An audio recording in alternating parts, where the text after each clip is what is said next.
Muli na naman nating ipagdiriwang ang buwan ng wikang pambansa ngayong 2024 sa pangunguna ng Kagawaran ng Edukasyon at ang Komisyon ng Wikang Filipino, ang temang Filipino Wikang Mapagpalaya.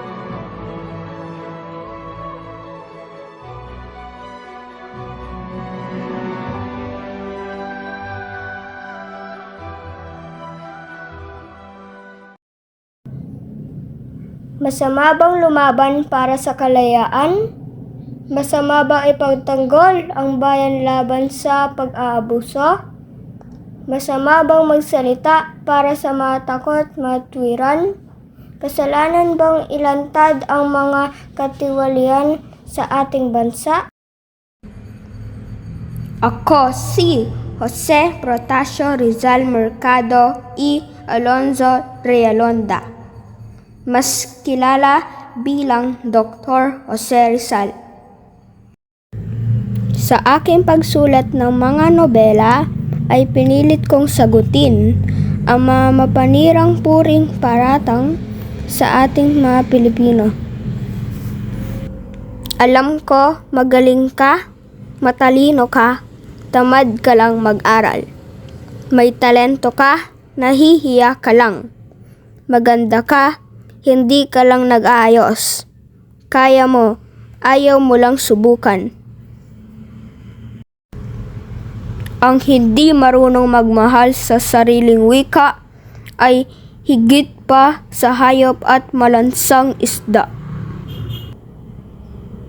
Kapwa ko Pilipino, karapatan mo maging malaya. Naniniwala ako na ang kabataan ang pag-asa ng bayan.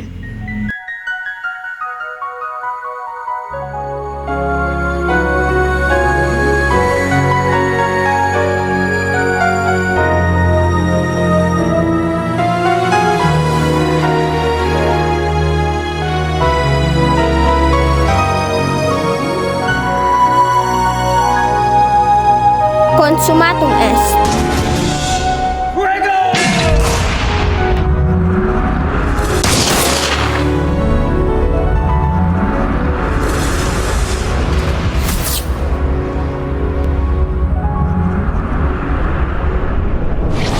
Dakilang lahi, nasa iyong hangin, pag-ibig ko, inang bayan.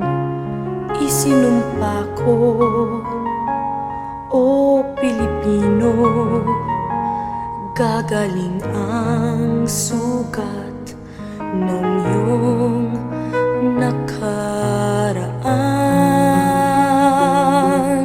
Nang pahiran ko